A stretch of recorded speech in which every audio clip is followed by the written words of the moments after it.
Okay, so we're gonna do this video kind of quick. Our kids are playing in the pool behind us. We're at the Tropicana, which is really nice. We ordered some food. Got some cheeseburgers coming, some chicken wings. We got to meet our kids. And first I want Jeremy, so before we talk about meeting our kids, which was great and bittersweet in a lot of ways. Jeremy, so Tita is a friend of ours, a friend of a friend of a friend. And she's just made friends. She's a nurse here locally. And she's just super helpful for adoptive families. And hey, can you not do that? And can you guys go play on that end? Go play over there. Our kids are having a blast. Okay, so we're trying to keep the video short so it'll actually upload today. But Tita is our Liberian. She's very sweet. She's also very helpful to adoptive families. And she's one of her dear friends adopted a child from here and lived here for a while. Sherry. So anyways, Tita. Yeah, Tita came over. Took Jeremy to the market. She took me to the market, and I didn't know she didn't have her own transportation. I mean, who would? Well, she told me she didn't. I didn't even. Oh. I don't know. So Tita comes over to our condo. We hang out for a little bit, and she's willing to take Jeremy to get some staples from the market. Yeah, so we leave the resort. So when you left the resort, you thought you were going to her car? Yeah. We left on foot, and we walked a dirt road through all the local markets until we got to the main road. And I was like, this is interesting to say the least. But everybody, people looked at me like, who's this big honky guy walking down the road? Honky tonk walking down the street. Is that what you are? Yeah, but then we got to take one of those little KK cars, little like yellow. They are motorcycles. So they have the motor in the back, kind of like a Volkswagen, but they only have one wheel in the front. So they're like a tricycle Volkswagen. I would say it's like probably like a 2 to 3 cylinder situation. Yeah. So they look like they're going to topple over a lot too, and Albert said they do. So sometimes topple. We went to the market. We rode that thing. It was cool. It was like it's like $1 one way, US dollar, and then $1 back. Yeah.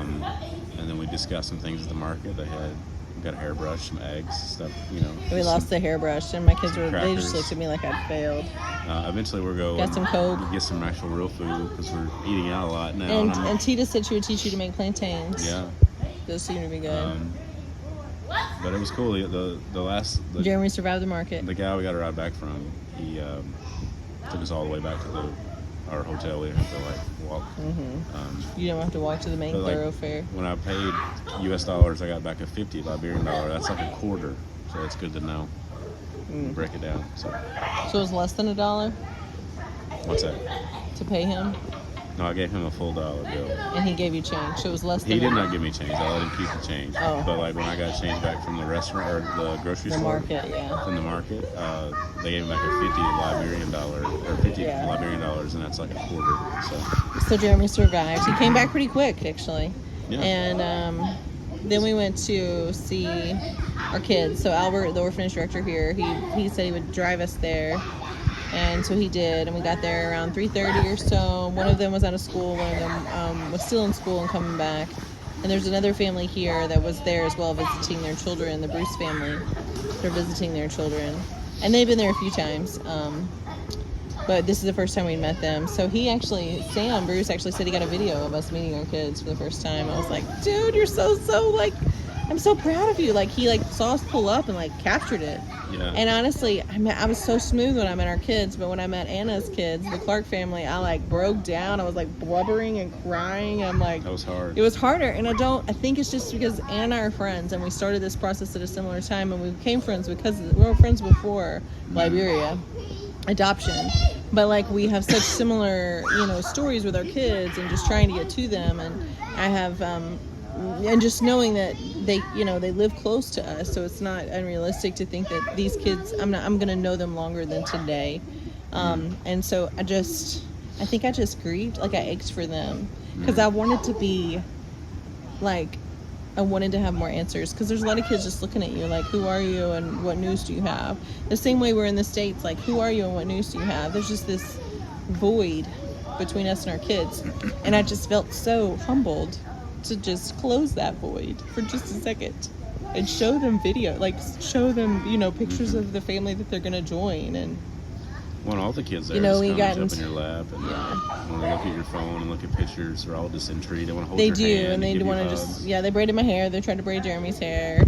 Yeah. You know, Mr. Sam Bruce was letting him paint his fingernails. Yeah. And just bonding with That's their awesome. kids, and then we got ready to leave. It was just awful. Yeah, that broke my heart. I mean, they were very poised. Like the younger one of our kids, she was really poised. She knew, it was like she understood it as fact. The caregivers there had talked to them about this. But the older one, and they're not that far apart in age, they're about a year and a half apart in age, but the older one, she just took it harder.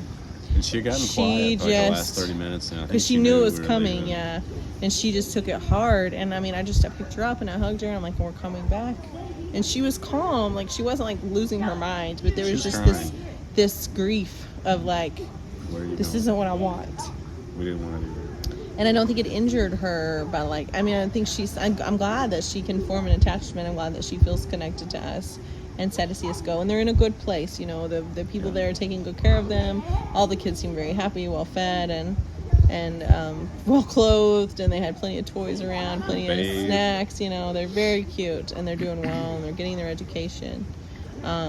There are older children there that do need families as soon as possible. So if you're watching this video and you're like on the verge of like, I need to do this, then go ahead and do it. Appreciate you. Just go ahead and do it. So, yeah. So we won't put that on the video. No. So yeah. So our kids, our other kids were kind of hot and tired and ready to go, but they enjoyed meeting the children that are there, and they saw a lot of poverty as we drove around town, and just a lot of different cultural things. But they have been troopers. They're in the pool right now enjoying life, and they understand that our other children are sad, and they're sad too, but they also understand the truth is that we cannot remove them from that orphanage or take them home until the U.S. government starts to do their job a little bit better. So Yeah. all right, so that's all. Yep. Thank you. That's good. Bye. Oh, what day is it? 46? Day 46. 46, Bye. yeah.